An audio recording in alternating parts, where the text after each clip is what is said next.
بسم الله الرحمن الرحيم أتى أمر الله فلا تستعجلوه سبحانه وتعالى عما يشركون. سورة نحل مکی سورت دے آیتون پکی یوصل اتیش اور رکوگان پکی شپاڑس دی پا ترتیب مصحفی کی شپاڑسم او پا ترتیب نزولی کی اویایم سورت دے دا سورت کہف نرست نازل شوے دے. ربط او مناسبت د دې صورت د مخ کې سره داده چې په مخ کې صورت کې په مشرکینو باندې رد وشو، په هغوی باندې د عذابونو تذکره وشو. نو په دې صورت کې رد دی په دلیل د مشرکانو باندې. د مشرکانو دلیل داو چې موږ دا کم شرک کو، غیر الله له اوازونه کو، یا بعض شیونه په ځان باندې حرامو او حلالو، په دې کې د الله زموږ سره خوښه ده. الله زمون په دې کار باندې راضي دي، ولی که راضي نه وي خو موږ به دا کارونه نه کولای کنه. نو الله جل شانه پیرت کې ان شاء الله 15 آیت کې براشي. وقال الذين اشركوا لو شاء الله ما عبدنا من دونه من شيء ونحن ولا آباؤنا ولا حرمنا من دونه من شيء. نو د مخکې سره ربط او مناسبت شو. دعوت صورت هم امدغه دا چې دلیل دی پرد د مشرکین باندې چاغوی استدلال کوي په مشیت د الله تعالی باندې. 15 آیت کې دعوه ذکر ده. خلاصه د سورۃ دا سورۃ تقسیم دی وو بابونو لغه. اول باب 14 نمبر آیت پورې دی. پدې کې اول خو زجر دی په استعجال د عذاب باندې، او بیا 14 عقلی دلایل ذکر کیږي په دې آیتونو کې. او رد دے پا مشرکینو باندے. داوی دا پارا زجرون او زورن او تخویف دنیاوی ذکر کیگی او تخویف اخروی ورسرهم او زیر دے دا مومنانو دا پارا داوی خیست صفات او داوی دا پارا زیر ذکر کیگی. 14 نمبر آیت پوری. بسم الله الرحمن الرحیم. خاص پہ امداد دنم دا اللہ شروعکم چی عام مہربان دے خاص مہربان. اتا امر الله راغی حکم د الله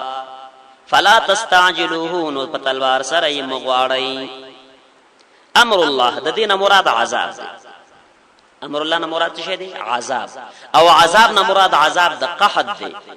چې مشرکین مکه باندې د نبی علیه الصلاۃ والسلام په خیرو کولو سره مسلط شوه. نبی علیه الصلاۃ والسلام خیری کړي وی چې اے الله په دوی باندې داسې کلونه راوړه لکه څنګه چې د یوسف علیه السلام په زمانه کې راغلیو د قحط کلونه. نو الله دعا قبول کړله. مشرکین د دومره سخت قحط او لګي سره مخامخ شو چې څرمنې به خوړلې او پانی به خوړلې خره. نو اتا امر الله راغی عذاب د الله فلا تستعجلوه نو په تلوار سره مغواړی. دوی خو بغوخته کنه نو راغی. دویم دا چې د امر الله نه مراد قران کریم دی. د امر الله نه مراد څه دی؟ قران دی. راغی قران کریم فلا تستعجلوه نو تادیم کوي د دې په انکار کولو کې. فلا تستعجلوه بیا دا معنا ده چې تادیم کوي د دې نه په انکار کولو کې لږ سوچ او فکر په وکړي. خبره پوه شو لیکنه. دریم دا چې د امر الله نه مراد قیامت دی. راغی قیامت صيغه د ماضی ذکر کړي چې راغی څه معنا بس نږدې دی کنه. کل ما هو آتن فهو قریب. دا قاعده ده کم یو شی چې راتلون کې وینو ګویا کې دا نږدې دی. نو راغی عذاب د الله یا راغی قران یا راغی قیامت. خو اوله معنا چې شي امر الله نه چې عذاب مراد شنو فلا تستعجلوه څه معنا په تلوار سره مغواړي. او که قران یا قیامت مراد شنو بیا دا معنا فلا تستعجلوه چې تادیم کوي د دینه په انکار کولو کې بیا دا معنا یې. سبحانه پاک دے الله وتعالى او چت دے عما ده هغه څه یشرکون چې دا مشرکان د الله سره شریکي. ينزل الملائکه بالروح من امره را لیږي الله ملائکه بالروح په وحی سره. روح نه مراد وحی ده. من امره د وجه د خپل امر علی من یشاء چې پچا باندې خو خشی من عباده د خپل بندگانو نه. یعنی الله ملائکه را لیږي په وحی سره او چاله چې خو خشی غیله نبوت ورکي. او مقصد داغي وحی څه دی؟ هغه مقصد د وحی ذکر کوي. ان انذروا دا چې ويروي ير ورکی خلق لانه شانداد لا اله الا انا چې نشته د لایق د عبادت مگر زیم فتقون زمانه ویریږي. دا د هغه وحی نچوړ او خلاصه ده چې الله وحی پیغمبرانو لره لېږي د دې دپاره چې خلق ویروي خلق له یره ورکړي چې ګوره لایق د عبادت صرف یو ځای فتقون زمانه ویریږي. خلق السماوات والارض بالحق د دې ځنه اوس عقلي دلایل شروع کیږي. دا اول عقلي دلیل دی. پیدا کړی دی الله اسمانونه والارض وزمکه بالحق په حق سره تعالی اوچت دی الله عما د هغه څه نه یشرکون چې دا مشرکان د الله سره شریکي. خلق الانسان دا دویم عقلي دلیل دی.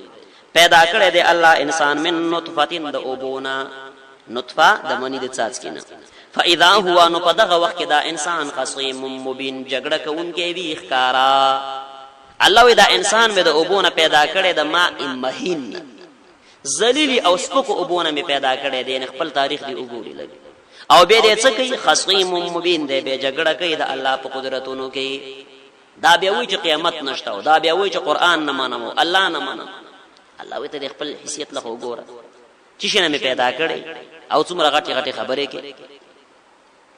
یو بزرگ بارک راضی تنبیه الغافلین یو واقعا را نقل کړی ده چې یو بزرگ باندې د حجاج بن یوسف په زمانه کې د هغه د فوج یو مشر د لخر یو مشر هغه پتیر شو. نو د بزرگ لوی چې ما پیژانې ز څوک ډېر د سپو د غرور او د تکبر په انداز کې ویلې ته ما پیژانې ز څوک لکه نن سبا هم د باز غټایټ خلک د څه وای کنه ته ما نه پیژانې ز فلانه. نو دا بزرگ ولا وی جوړ خدای پیژانم ستا ماضی مال معلوم دی ستا دستی حال مال معلوم دی او ستا مستقبل راتلون کې مال معلوم دی. تیر شوی زمانہ د مراله معلومه ده موجوده زمانہ د مراله معلومه ده راتلون کې د معلومه ده. ماضی دې دا چې الله د غنده وبونه پیدا کړي ما مهین او حال دې دا چې د غندونو نه ډکه وسم د نظر کې دومره غندونه پراته دي او مستقبل دې دار چې د چینجو خوراک بشي. ګوره ته مانه پیژانې وې ته زده پیژانم کنه دا ستا حقیقت دی کنه ته جو دومره غټه داوی کې مانه پیژانې حقیقت دی دا دی. ماضی دې دا د غنده وبونه پیدا حال دې دا چې اوسم د غندونو نه ډکه او مستقبل دې دار چې د چینجو خوراک بشي. نو داوی ولې کې چې ته مانه پیژانې سترګې ولې راو بس. نو الله وی الله ما پیدا کړی د انسان من نطفه د څاڅ کې د وبونه فاذا هو خصیم مبین. نو په دغه وخت کې د جګړ کوون کې وښکارا. دا رقم په سورۃ یاسین کې مراغلي دي. الته د قیامت حالات ذکر کیږي. والانعام خلقها او ساروی الله پیدا کړی دي. دی لما ازمر عامله على شريطه التفسير ويخ مفعول به فعل حذف شوه د ذکر د ارسته فعل تفسیر کوي کنه. نو اصل کې خلق الانعام خلقها الله ساروی پیدا کړی لکم استاسو د پاره فيها پدې سارو کې دفعن سامان د ګرمۍ دی. دفعن سامان د ګرمایش دی. ګوره د حیواناتو د څرمن نه او د وړۍ نه قسم قسم د ګرمۍ سامان جوړیږي. خصوصا نن سبا زمانه کې تاسو وګورئ پټوان ګرم پټوان د وړۍ د حیواناتو نه جوړیږي کوم دا شان نور لیمچی وغیرہ. الله واستاسو د پاره فيها پدې څارو کې دفعن سامان د ګرمایش دی. ومنافع او نور فائدې مشته پکې. ګوره نور فائدې څه دي چې تاسو دا غینه خوراکونه کوي سورلینې پې کوي شوده او ماسته وغیرہ استعمالوي کنه. ومنها بعض دا غینه تاکلون تاسو خوري بعض من د تبعیض د پاره دی. بعض ته تاسو خوري ځکه هر حیوان خو غړل جایز نه دي کنه. ولکم فیها جمال دا څلورم عقلی دلیل دی. ولکم او استاسو د پاره فیها پدې تشی کی پدې څارو کی ها زمیر راجه د انعام لا استاسو د پاره پدې څارو کی جمال خایس دی. حين تریحون چې کله تاسو بیرته ما خام کې کور لرا ولای وحين تسرحون او چې کله تاسو څرن لبوزای. الله استاسو د پاره پدې کې خایس دی. په کوم وخت کې حين تریحون چې کله ما خام کې بیرته کور لرا ولای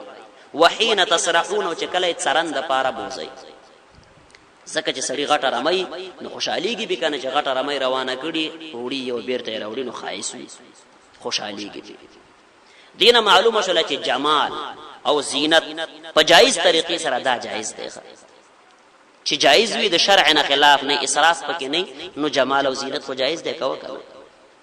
خسته کور ځان لا جوړ کا خسته گاډي ځان لا واخله خسته جامع وکا خو چې د اسراف څخه خبره ونه رسي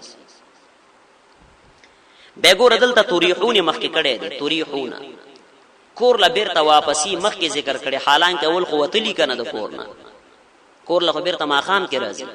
خدا بیرته واپسی زکه مخکې ذکر کړي دا چې کله دا ساروی بیرته راځي نو خوراک کړي خسر بسر وي ډېر مزیدار ښکارا کی کنه نو زکه دا واپسی مخکې ذکر کړي دا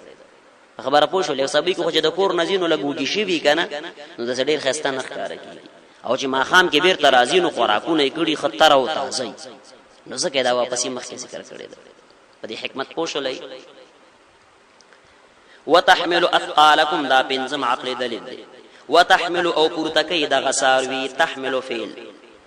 هي ضمیر پکې فاعل چراجه د اندغه انعام لا او پورتکی دا غساروی اثقالکم بوجون استاسو اثقال جمع د ثقل بوجون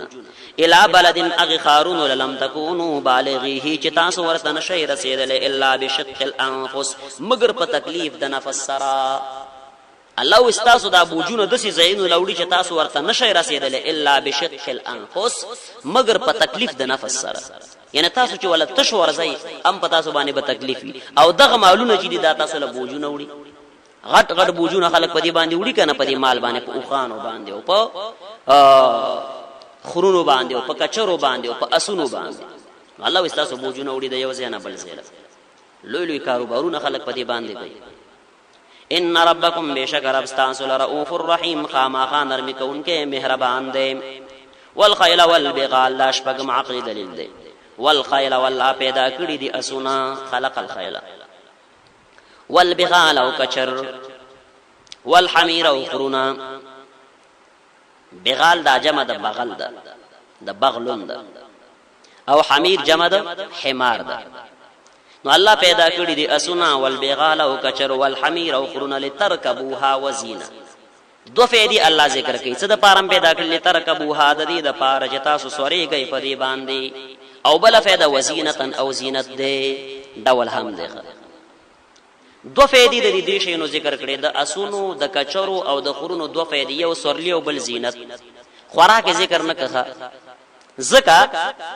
چې د کچر او د خر خوراک خو په اتفاق د علماو سره ناجایز دی اول کې د خورونو خوراک جایز وي خود خیبر په موقع باندې په ووم کال د هجرت باندې نبی علیه الصلاۃ والسلام د کورانو خورونو د خوراک نه منع وکړل او اسونه چې په دې کې اختلاف دی چې د اسخوا غوخه خورل جایز دي کنه خود امام ابو حنیفه رحمه الله خپل قول دار چې خوراک جایز نه دی او داغي وجه دا بیان امام صاحب چې دا د جهاد اعلی ده کچرته د اسونو خوراک جایز شنو اعلی د جهاد به څه ختمه بشي نو امام صاحب د دې آیت نام استدلال کوي وې د اسونو خوراک جائز نه ده د دې آیت نه استدلال کوي ګوره دلته الله د اسونو دوه غټي فائدې ذکر کړي چې یو سوریدل او بل زینت خو خوراک ذکر نه که خوراک جائز نو الله بدل تا هغه فائدہ ذکر کړي وې ځکه دا خو د فائدو مقابل ته الله فائدې ذکر کړي د سارو په خبر پويږي کنه ويخلق والله پیدا کوي ما حق لا تعلمون کی تاسو په نه پويږي په دې کې نور قسم قسم حیوانات او مخلوقات له اشاره ده دا څه خودل ته بیان شو اسونه وغیرہ خو الله وی عزت دسي مخلوقات پیدا کوم چې تاسو له معلوم نه دي ګوره نوې نوې مخلوقات چې دا اوسم دا کفار داخله ګرځيږي په دې ځنګلو کې او په یو ځبل ځای کې نوې نوې مخلوقات پیدا کوي خو نور هم دسي مخلوقات چې هغه دوی له معلوم نه دي خاطر داس حیوانات الله پیدا کړی په دنیا کې ويخلق والله پیدا کوي ما هغه لا تعلمون چې تاسو په نه پويږئ وعلى الله او په الله باندې قصد السبيل بیان ولدي دني غلاره بیان قصد السبيل په الله بیان ولدي دني غلاره ومنها وبعض د دي لارونه جائر کګيدي الله به بعض کګي لارم ګورشت یو معنی دا ده ومنها بعض د دي لارونه جائر کګيدي بل معنی ده سده چې ومنها او د غلارو څخه قوم جائر بعض خلک کاګروان دي یعنی الله خو نه غلار بیان کړي د خو منها د دغه لارنا جائر من قوم جائر باز خلق کاګر وندي ولو شاء لهداكم اجمعين ک الله غوخته وي تاسو له هدایت کړي وي اجمعين ټولولا اجمعين بیا راغی داول اجمعين دلته بیا راغله دي څه وجه ده دا په کوم حالت کې دلته په حالت نسبی کې دی او په جری کې دی او په رفعی کې دی او دا د چا د پاره تاکید دی دا تاسو خو وایوس هو الذي انزل من السماء ماء لكم منه شراب ومنه شجر فيه تسيمون دا اوس هم عقل دلیل بیانېخه هو الذي الله غزاد دی انزل من السماء چراوري د اسمان د طرف نما ان اوبو باران راوري لکم ستاسو د پاره فيه پدی اوبو کې پدی با لکم ستاسو د پاره منه د دی اوبو نشراب نسکلوي منه کې دا من د تبعیض د پاره دی یعنی بازي اوبو تاسو سکي ومنه او باز د دی اوبو نشجر ونی پیدا کیږي ومنه او دغه اوبو نشجر ونی پیدا کیږي فيه چې په هغه کې تسیمون تاسو خپل ساروي چروي تاسو پکې مال چروي د باران دو فائدې ذکر شوي په دې آیت کې یو شراب سکل چې تاسو دا غینه باز اسکای کنه عربو کې دوه ډیر کمی وخه چې کله به باران او شو د باران او په خوړونو کې راجمه شي په کندو کې نو هغه نو بیا دوی خپل مالونه او بکول او په خپل به مسکلې دي او بل په دې سره ونی بوټي مرا پیدا کیږي چې تاسو پکې به خپل مال چروي نو منه باز د دی ابون شراب نسکل دی ومنه باز د دی ابون شجر د دینه ونی پیدا کیږي فيه چې پاغي کې تسیمون تاسو بیا مال چروي ينبت لكم به الزرع والزيتون والنخيل والأعناب ومن كل الثمرات اتم عقل دلیل ينبت لكم الله را زرغنی استاسو د پارا به پدی ابو سرا به ضمیر راجی دے چالا ما لا ابو لشابس الله را زرغنی پدی ابو سرا الزرع فصلنا والزيتون او زيتون دل ولیکی کی تخصیص بعد التعمیم اول عام ذکر کو فصلنا خا اس بیل خاص ذکر کی دل تخصیص بعد التعمیم الله را زرغنی تاسو لپدی ابو سرا الزرع فصلنا والزيتون او خنا زيتون والنخيل وكجور والأعناب وأنجر ومن كل الثمرات أو هر قسم ميوي غلي إن في ذلك يقينا فديك لآية خاما خانق دي دا قدرت آية مفرد دي خفمانا دا جمع سر دي لآية خاما خانق دا الله دا قدرت لقوم دا هغي قوم دا پارا يتفكرون چه سوچ فکر کئی کپدغی ونو او پدی گوٹو او پدی فصلونو کې سړی سوچ وکي نو د دین د الله قدرتونه معلومیږي دیکان ماما څوکي دیکان د سیو کې چې دانه راواخلي او په خاورو کې ورو ورځي نو چې دا خدانه د په خاورو کې وګرځول دا خدای تعالی ختم کړه هلاکه دي خود دغه دانه نبیا تیغ را وستل بیا هغه ورځ پورز لګ لګ غټاول او هغه نبیا میواو غلاوه را وستل دا کار به د چا دی دا به دیکان نه کوي دیکان صرف دومره وس وکړو چې کلبه وکړه زمکه واړه ولا او تو خو مې راواغسته پکې وروای چې ورختا یې دیکان دومره وسره سیږي اپلو کاریګری بیا د الله دا چې دغه تی دی دانې نه تیغ را وستل او دا تیغ په قلاره غټول او بیا هغه کې دانی او میوي پیدا کول دا د الله قدرتونه دي نو ځکه الله وان فی ذلک لآیه یقینا پدې کې نخیری د الله د قدرت لقوم ده هغه قوم د پاره يتفکرون چې سوچ او فکر کوي وسخر لكم الليل والنهار والشمس والقمر دا بالعقل دلیل اهم وسخر والله تابع کړي دي لكم استاسو د پاره الليل والنهار شپه او ورځ والشمس والقمر او نور او سپوږمۍ الله تابع کړي استاسو د پاره د خپل حکم یعنی د الله د حکم مطابق چلیږي والنجوم او استور مسخرات تابع کړي شوی دي به امره د الله په حکم ان فی ذلک یقینا فدیک لآیات خامخ ډیر نخیلی لقوم ده هغه قوم د پاره یعقلون چې عقل نکار اخلی وما ذرأ لكم في الارض مختلفا الوانه دا لسم عقلی دلیل دی وما او هغه ذرأ لكم چې الله پیدا کړی تاسو د پاره ذرأ معنا خلق چې الله پیدا کړی تاسو د پاره فل ارض پزمکه کې مختلفا الوانه چې مختلف دي رنگونه د هغه غرونه الله پیدا کړی دی او نور قسم شیان سپین او تور او سره وغيرها او هغه چې الله پیدا کړی تاسو د پاره فل ارض پزمکه کې مختلفا الوانه مختلف دي د هغه رنگونه الله څوک یو رنگ پیدا کړي څوک بل رنگ دا هر شی له شامل دی ښا کمی وی دي هغه مختلف رنگونه لري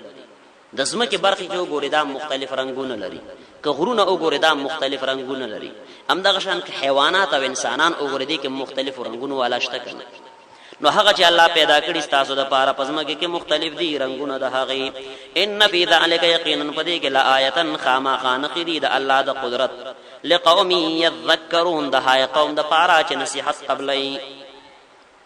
وهو الذي سخر البحر لتأكلوا منه لحما طريا دا يولسم عقل دلیل دی د دې تعلق د دریابونو سره دی. وهو الذي والله غزاد دې سخر البحر چې تابع کړي دې دریاب تابع کړي څه معنا کشته ډوبای نه ښه کشته په د پاسه ګرځيږي په ټنونو وزنونه پکې پراته او ډوبېږي نه. نن سبا خو پکې بالکل وټلم جوړ شوی دی او د جازونو د پاره پکې میدانونه هم جوړ شوی دی په کشته یو. الله تابع کړي دې دریاب لتأكلوا منه لحما طريا. د دریاب دوه فائدې وس بیانې. دریاب کې الله وستاسو دوه فائدې دي. اول لتأكلوا منه د دې د پاره چې تاسو خوراک کوئ منه د دې دریاب نه لحما طريا تازه غوښه چې تاسو خورئ د دې دریاب نه لحما طريا تازه غوښه. څه شی مراد دي؟ بیان دي کنه تازه غوښه دي. وتستخرجوا منه او تاسو را وباسئ د دې دریاب نه حلیه زیورات حلیه غانی سرو سپین لالونه قسم ښه. يخرج منهم اللؤلؤ والمرجان وړي ملغلري او غټي ملغلري دا په دې دریابونو کې وي. په دریاب کې صدف په نامه باندې یو شی سپي ولوي سپي هغه د دې اصل دریاب سر لراوخیږي او خلد سی وازه چې کله پاره کې د باران څاڅ کې وګورځيږي څاڅ کې نو دا بیا لاندې لاړ شي دا سپي لاندې او دا غي نبی ملغلره جوړي او کله ناکله چې یو څاڅ کې پکې راو غورځيږي داخله بیرته نه بندي هم د اخلاص یې نیولي چې بل څاڅ کې پکې راو غورځيږي هغه نه بعد به خله بند کی. نو چې دوه څاڅ کې پوګي وشي داخله نه بیا دوه ملغلري جوړي. لیکن چې کله پکې یو جوړ شي هغه بیا ډېر قیمتي وي او دا دوه چې وي دا به دومره قیمتي نه ښه. نو دا د الله قدرتونه دي چې دا یو قسم شی دی صدف ولوي سپي وړو کې غونډه شی دی. والله اعلم. نور معلومات زم نه لرم. حیوان نه دی غالبا هم د سیو شی دی. نو هغه کې بیا الله جل شانه په خپل قدرت سره د باران د دې څاڅ کې نه ملغلري جوړي او د شانت نور مرجانونه وغيرها پدې کې. نو وتستخرجوا تاسو راو باسي منه د دین حلیه زیورات تلبسونها چې تاسو یې اغوندئ تلبسونها چې تاسو یې اغوندئ استعمالوي. دا دویمه فائدہ شول. پدې باندې بیا معرف یو سوال لا نقل کړي دي. سوال دا دی چې د زیورات استعمال خو زنانه کوي کنه خزي اچي او دلته الله صيغه د مذکر ذکر کړي تلبسونها چې تاسو یې اغوندئ. الله خبره سړو لکه چې تاسو یې اغوندئ. نو سرو سپین د دې استعمال خو خزي کوي سړی خو نه کوي دلته خو الله سړو لوي تلبسونها چې تاسو یې اغوندئ. صيغه د مذکر ذکر کړي ده. نو هغه به ډېر ناشنا جواب کوي. غوي جواب داده سید چې د دې استعمال زنانه کې خود چا د پاره کوي د سړو د پاره کوي کنه نو فائدې د سړو ده. نو ځکه الله خطاب سړو لکړي دي. وتلبسون وتر الفلك وتغور کشتي مواخر چشکون کې د عبود فيه پدې دریاب کې وبشک یو رواني ولتبتغوا من فضله د دې د پاره چې تاسو ولټوي فضل د الله. دا د کشتي فائدہ ده. اوس چې تاسو په کشتۍ کې ناس استه یو ځای یو ځای نه بل ځای له څه د پاره ولتبتغوا چې ولټوي من فضله فضل د الله. فضل نه مراد دنیوي ګټه چې تجارت او کاروبار پکې کوي ګټه کوي کنه او اخروی ګټه هم کېږي چې ځکه کله ناکله په کشتۍ کې خلک د جهاد د پاره ځي کله په کشتۍ کې خلک د حج او عمرې د پاره ځي کنه. نو ولتبتغوا دې د پاره چې ولټوي تاسو من فضله فضل د الله ولعلکم تشکرون دې د پاره چې شکر ادا کړئ. والقى في الارض رواسي ان تميد بكم او اچول دي الله پزمکه کې رواسي پاخ غرونه رواسي دا د راسيه جمع ان تميد بكم چې ګډه وډه اون خوځيږي پتا سو ان تميد دلته لا لفظ مقدر دی الله تميد چې ګډه وډه اون خوځيږي پتا سو باندې او انهارن او الله پیدا کړی دي نهرونه وسبلن او لارې لعلکم تهتدون دې د پاره چې تاسو په هدایت شئ. وعلامات او الله پیدا کړی دي نخي وخلق علامات او الله پیدا کړی دي نخي ستوري مراد دي او د دین علاوه نور نخي په دنیا کې چاغه غرونه دي او لارې دي وغيرها وبالنجم او پستور سره هم يهتدون دوی مقصد ترسيږي دا دیر لسم عقل دلیلوخه وبالنجم او پستور سره هم يهتدون دوی خپل مقصد تزان رسي لار مومي پدې ستور سره خلق لارې پیدا کوي خدا هغه څوک چې پدې کې مهارت لري نو هغه له پته لګي چې د دې ستوري نه د لار مشرق طرف ته تللی او دا مغرب طرف ته تللی او دا شمال او دا جنوب طرف ته تللی نو الله وبالنجم او پستور سره هم يهتدون دوی لار پیدا کوي دا د ستورو یو فائدہ شول اخه او دو فائدې چې دی غي نور مشتري په سورته ملک پنځم آیت کې ذکر دي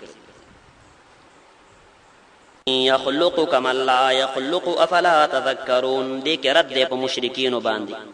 الله وی ګور تاسو مخلوق راغسته د خالق سره برابر کړي دي تاسو د خدایان چې دي دا خو پیدایش نشي کولای او الله خو هغه ذات دی چې ټول مخلوق پیدا کړي دي نو تاسو څنګه د خپل مخلوق د خالق سره برابر وي افمن آیا هغه ذات یخلقو چې پیدایش کولې شي کمن پشان ته د هغه چا دی لا یخلقو چې پیدایش نشي کولې هغه ذات چې پیدایش کولې شي دا پشان ته د هغه چا دی چې پیدایش نشي کولې دا ډول برابر دي افلا تذکرون آیات نصیحت قبل وی وان تعدوا نعمت الله لا تحصوها مخکې آیتونو کې د الله انعامات بیان شو چې الله حیوانات پیدا کړي تاسو د فائدو د پاره او براوري او فصلونه رازرغونی او د غشان په دریاب کې تاسو فائدې دي تازه تازه غوخه خوري او وغيرها نعمتونه د الله بیان شو نو اس الله و اے انسان دا سوچو نو کې چې ګنې امدا نعمتونه د الله دی او نور نشته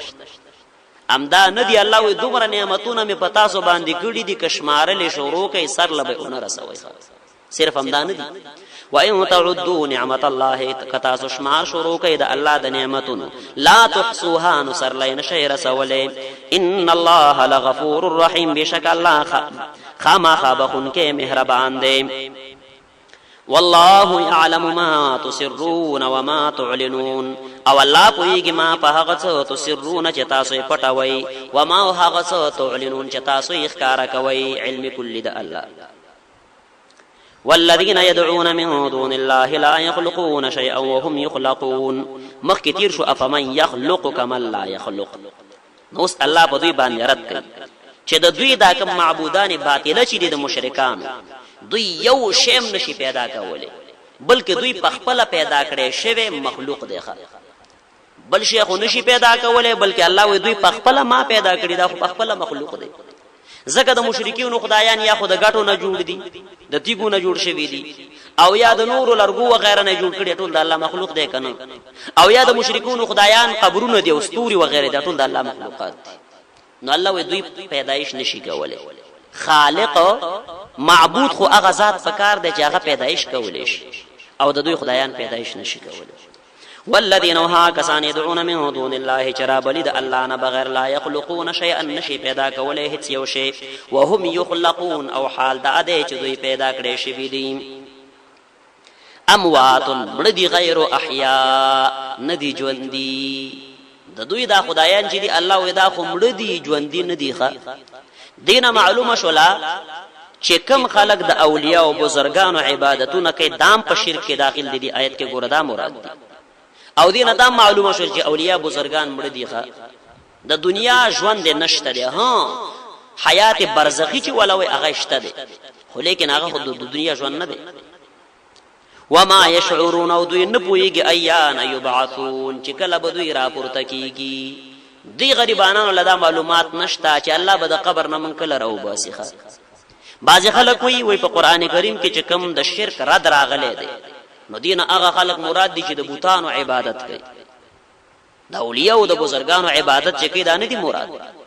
د قبرونو عبادت چې کوي دا نه دي مراد ښه نو لیکن دی آیت کې تاسو وګورئ الله ودا مړ دي ژوند دي نه دي وما يشعرون ايان يبعثون او دوی لدا پته نشته چې کله به الله را پورته کوي نو دا بوتان نه دي کنه بعث را پورته کول دا د بوتانو صفت نه دی بلکې دا د انسانانو صفت دی نو پدې کې هغه خلقم داخل دي هغه مشرکان دي چې څوک د انسانانو عبادت کوي د اولیاء او بزرګانو عبادت کوي، دا غوي په نوم منښت کوي، دا غوي د قبرونو نه طوافونه کوي او سجدي ولا کوي، دام پکې داخل دي. الہکم الہ واحد، دا تفرید اوس په ما قبل باندې حقدار د بندګۍ استاسو الہ واحد یو معبود دی، ورپسې زجر دی مشرکین له. فالذین نهاغ کسان لا یؤمنون بالآخرة چې ایمان نه راوړي په آخرت، قلوبهم زړونه د دوی منکرة انکار کوونکي دي د توحیدنا، وهم مستكبرون او دوی لوی کوي ځان لوی ګڼي. لا جرم خامخا ان الله بشک الله يعلم پویږي ما په هغه څه یسرون چې دوی پټي، وما په هغه څه يعلنون چې دوی ښکارا کوي. انه لا يحب المستكبرين، بشک الله من نکید تکبر کوونکو سره. واذا قيل لهم او جکل اویل شدي مشرکان لا دا زجر دی په انکار د قران باندې، چې کله دوی له اویل شي ما دا انزل ربکم، چې شی نازل کړي د استاسو رب، چې کله د دوی نه پوښتنه وشي چې استاسو رب کوم کتاب نازل کړي دی، نو دوی څه وایي؟ قالو دوی وایي اساطیر الاولین، دروغ قصې دي د مخکینو خلکو، ماړه دروغ قصې دي ښه، نازلول مازلول نشته دي، ځان نه را جوړ کړي دي. لیحملوا اوزارهم، دا اوس الله د هغوی د پاره سزا ذکر کوي. لیحملوا کې دا لام د عاقبت د پاره دی، دې لام عاقبت وایي ښه، انجام دا دی. لیحملوا انجام دا دی چې دوی پورته کی اوزارهم بوجون خپل، اوزار جمع ده وزر ده، چې دوی پورته کی بوجون خپل کاملتن پورا په پورا یوم القیامت د قیامت په ورځ، دوی بخپل بوجونه د ګناه پورته کوي کاملتن پورا. دا پورا ذکر کوي چې کافر او مشرک انسان د پاره بخنه غو نه کیږي کنه، نو د ټولو ګناهونو سزا ولا الله ورکوي. او هر چې مؤمن انسان دی نو هغه له الله بازي ګناهونه بخي، هغه له ټولو ګناهونو سزا نه ورکوي، نو ځکه وای کاملتن پورا. ومن اوزار الذين، او دوی به پورته کوي بوجونه د هغه کسانو یذلونهم چې دوی گمراه کړي دي بغیر علم بی دلیل، یعنی خپل بوجونه به پورته کوي، او دی مشرکانو چې کم نور خلق گناهونو کې اخته کړي دي گمراه کړي دي دا غوي بوج به پورته کوي، سره مخلاصيږي کنه. لیکن ګوره د دې دا مقصد نه دی چې دوی به دا غوي بوج پورته کوي نو هغه اخلاص شي، دا مقصد نه دی هغه به خپل بوج پورته کوي او دوی به پورته کوي. په دې خبره تاسو پوښښ ولای کنه، لکه مثلا تا یو چاله د گمراهۍ دعوت ورکړ، نو چې تا گمراهۍ دعوت ورکړ د دغه انسان چې اوس په گمراهۍ کې اخته کیږي او ګناه کوي، دغه لبم الله سزا ورکړي د کولو د وجنه، خو تم ور سره په کې شریک شو ځکه ته باعث شو لتا ولا دعوت ورکړي. په خبره پوښښ ولای کنه، امدغه شان تا چاله د هدایت دعوت وکړه، د نیکی دعوت دی ورکړه، څوک د ځان سره ترجمه لاره واستل، درس کې د ځان سره شریک کړي چې راځه درس لزو، نو دا کم کس چې درس او ترجمه لراغله دی له به الله خپل اجر ورکي، خو دومره اجر به الله تعالی هم درکوي، ګوره دغه اجر به الله تعالی هم درکوي چې ته درس کې کېناست خپل اجر دې وګټو، دا چاله چې د دعوت ورکړي د هغه قدر ته اجر به تعالی الله نورم درکوي د دعوت په وجه، دا په حدیث کې ثابت دی. نو الله ویلی یحملوا اوزارهم، عاقبت دا دی چې دوی پورته کی خپل بوجونه کاملتا یوم القیامت پورا د قیامت په ورځ. ومن اوزار الذين، او د بوجونو د هغه کسانو نه یضلونهم چې دوی گمراه کړي دي بغیر علم بغیر د دلیلنا. الا خبردار سا اډیر بد دما هغه یزرون چې دوی کوم بوجونه پورته کوي. قد مکر الذين من قبلهم، پدې آیت کې تخویفی دنیوي دی، د دنیا یره الله بیانوي. قد مکر الذين، یقینا چلول جوړ کړو من هغه کسانو من قبلهم چې د دوی نه مخکیو په مقابله د حق کې، چلول جوړ کړو هغه کسانو چې د دوی نه مخکیو په مقابل د حق کې. فات الله نوراتک او الله بنيانهم، د دوی آبادی ول من القواعد د بیخوننا، الله راتک او بنيانهم د دوی آبادی ول من القواعد د بیخوننا، څه معنا الله د دوی آبادی د بیخ نه اونړول ورانه کړلې. فخر عليهم نور اغرزید په دوی باندې السقف چتنا من فوقهم د پاسه د دوینا، چتونه په د پاسه را اغرزیدل الله ټول پکې ختم کړل.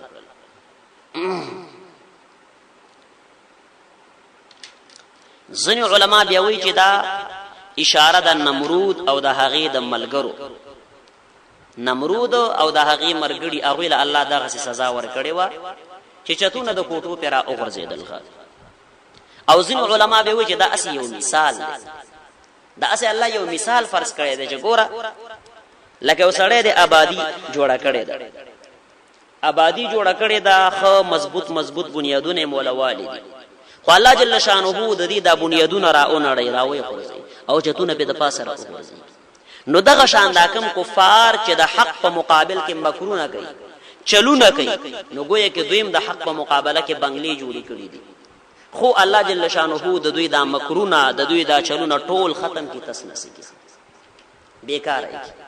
کفار وخت په وخت د اسلام او د مسلمانانو خلاف منسوبي جوړي، مکرونه کوي، خو الله ناکامي. قد مکر الذين یقینا چلول کړو ها کسانو من قبلهم چې د دوی نه مخکیو په مقابل د حق کې، فات الله نراتک او الله بنيانهم د دوی آبادی ولبن القواعد د بیخوننا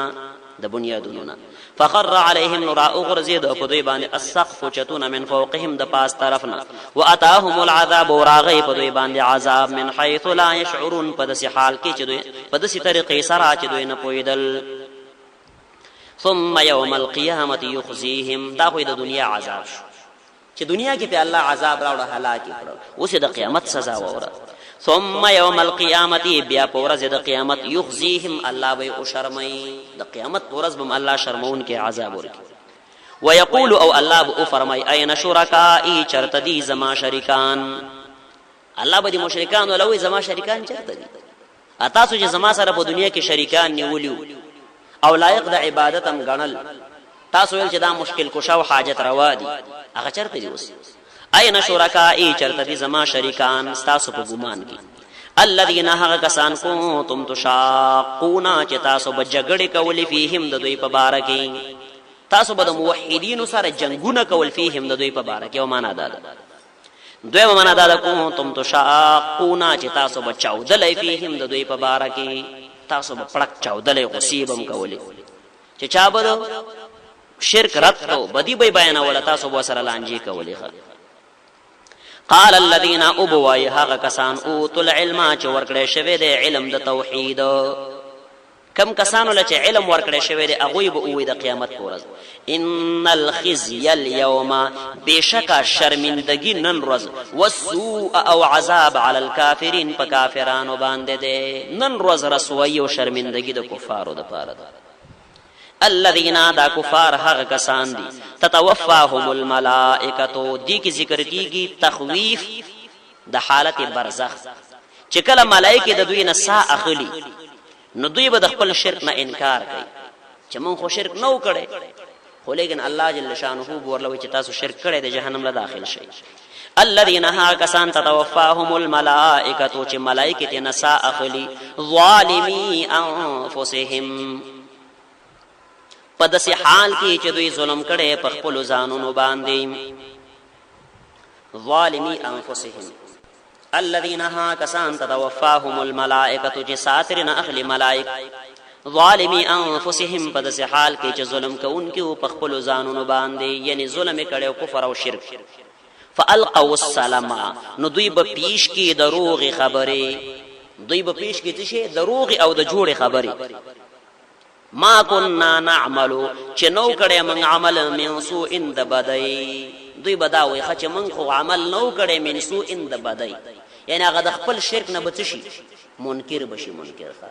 لکه اومي سپاری کې تیر شوی سوره انعام درشتم آیت کې والله ربنا ما كنا مشرکین، چې دوی به قسمونه کوي په الله قسم من خو شرک نو کړي. نو دلته دا معنا ده دوی به پیش کې دروغ خبره ما كنا نعمل چې مونږ نو کړي عمل من سوء د بدای، یعنی مونږ خو شرک نو کړي، د خپل شرک نه به منکر شي، الله به په خلو باندې مهر اولګي اندامونه به گواش. یو معنا ده. دویم دا چې دوی وای دا مونږ چې کوم شي کړي دا خو شرک نو، دا مونږ خو چې کوم کارونه کول دا خو وسیلې وي، دا هم شرک نو کړي. لکه نن سبا باز خلک چې د قبرونو طوافونه کوي، مالګه چټي، نور کارونه کوي د شریعت نه خلاف، بیا وای دا خو د اولیاء او کرامت دی او دا خو د هغه عزت دی او دا خو موږ د هغه قدر کوو، دا خو وسیله ده. نو دوی بم دا وای ما كنا نعمل چې موږ نو کړي من سوء ان سبدي، بلا خبردار ان الله بشک الله علیم پوی دی بما په هغه څه کوم تعملون چې تاسو کول، الله لا پته شته ده. ځانونه اوس خلاصول نه شي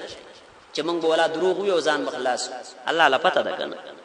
فدخلوا ابواب جهنم نو داخل شید د دروازو د جهنم تا. دا بوله کله ویل کیږي؟ نو یو قول دار چې کله تسا واخلی په دغه وخت دی روحونو له الله وایخه،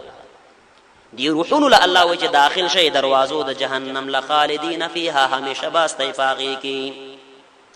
او دویم قول دار چې دا د قیامت سره متعلق دی چې د قیامت پر ورځ به الله دوی له وای چې داخل شي په دروازو د جهنم له خالدین فیها، همیشه باستې پاغي کی. فلبئس نخما خابد مثوى المتکبرین، زید دی رکیدو د متکبرینو. مثوا اغه دی رکیدلو زیلوي چې سړی په خپل خوخي نه ورزي، په مجبورۍ د وجه نه ورزي. نو خامہ خاړر بد مثوى المتکبرین، دی رګا د متکبرینو. وقيل للذين اتقوا ماذا انزل ربكم قالوا خيرا. دا د مخکې په مقابل کې دی. مخکې تیر شو آیت نمبر 40 کې چې کله کفارو ته ویل شي ماذا انزل ربكم، تاسو رب څه نازل کړي، نو دوی وی چې اساطیر الاولین، چې دا خو د مخکینو خلکو دروغ قصې دي. نو اوس الله د مؤمنانو مبارک ذکر کوي چې کله مؤمنانو له ویل شي تاسو رب څه نازل کړي دي، نو دوی وی ډېر د خیر کتاب نازل کړي دي، ډېر خسته کتاب نازل کړي. د مؤمنانو جواب دی ښه. وقيل للذين او اویلش الهغ کاسانو لاتقوا چې د الله نه یریږي ماذا انزل ربكم، څه نازل کړي دي تاسو رب، نو قالو دوی وای چې خیرن. خیرن معنا انزل خیرن، مفعول به دی، فعل مقدر دی چې نازل کړي دي الله خیر. للذین دهغ کسانو د پار احسنو چې خسته عمل کړي په هذه الدنيا، په دې دنیا کې حسنه خسته بدله ده. هغه کسان چې خسته بد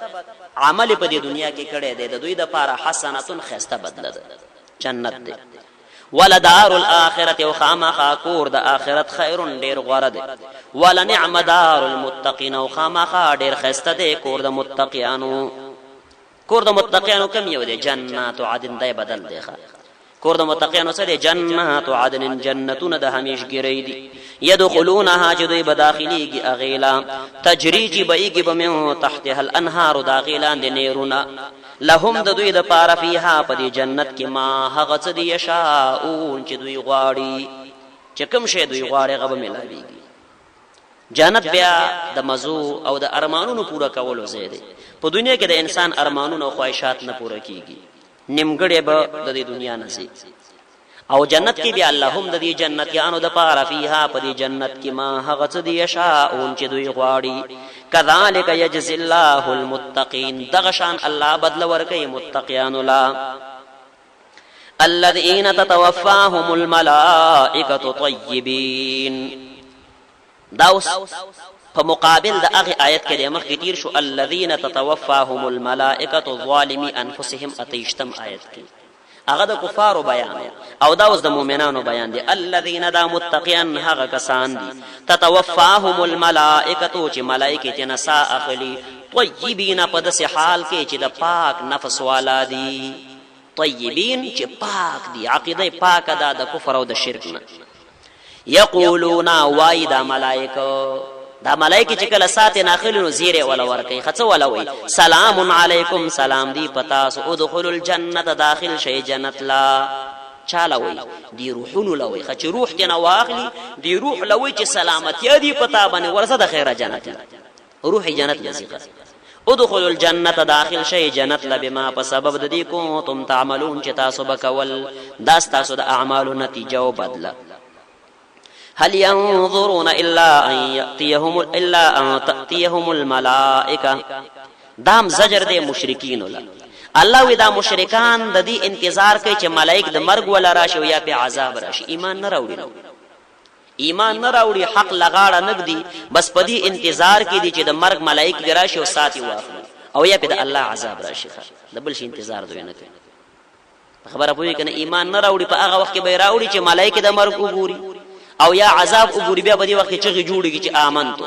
خو لیکن هغه ایمان خو به قبول نه کوي لکه فرعون چې جوړي. نو هل ينظرون دوی انتظار نه کوي الا ان مگر د دې خبره تاتيهم چراشد الى الملائکه، ملائکه د مرګ ساتي واخلي، او یا راشي امر ربک، حکم دربستا یعنی عذاب راشي، نو دوی په دې وخت کې به ایمان راوړي، خدا ایمان به قبول نه دي.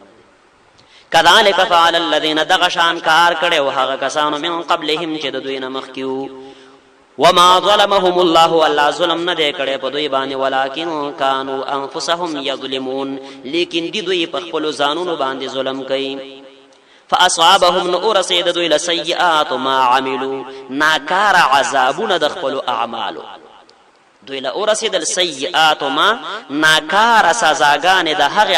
عملو چې دوی کړیو وحاق بهم وراغیر کړل دوی لرا ما عذاب د هغه څکانو به یستهزئون چې دوی ورپورې ټوکی کولی دغه استهزاء عذاب راغیر کړل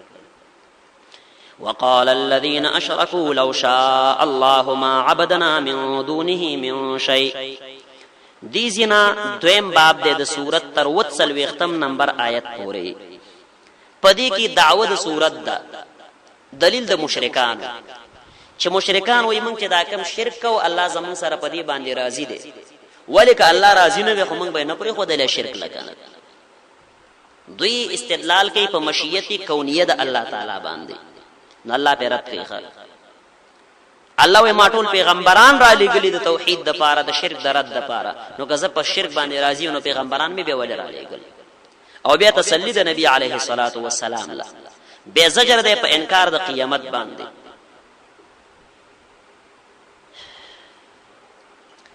او ترغیب د هجرت لا د مهاجرینو د پاره تسلی او صداقت د نبی علیه الصلاة والسلام ذکر کیږي او تخویفی دنیوي ذکر کیږي په مختلفو طریقو سره وصل ختم فوري وقال الذين اشركوا او وای هغه کسان چې شرک کړي دي لو شاء الله کخوا خوي د الله ما عبدنا من بندگی نه وکړي مې دونه د الله نه بغیر مې شي اند هیڅ شي کدا الله خو خوي من بندگی نه وکړي د الله نه غیر من شي اند هیڅ شي نحنو من بم نوے کڑے ولا آباؤنا نزمن پلرونو ولا حرمنا من بنوے حرام کڑے من دونه دا اللہ نا بغیر من شیئن ہتیو شے دا دا مشرکانو دلیل دیخوا کز اللہ خوخا نوے خو من بشرک نوے کڑے اللہ بمانا کڑے وے کز دا اللہ خوخا نوے من بدزان نا یو شیم پزان نوے حرام کڑے اللہ بمانا کڑے وے خوچے اللہ نمانا کئی نو دین معلومی کی جدا اللہ زمن سر دا کارونو کی خوخا دا دوی استدلال کو په مشیتی کونیه د الله باندې ګورا مشیت د الله تعالی دوه قسمه ده یو مشیتی کونیه ده او بل مشیتی شرعیه ده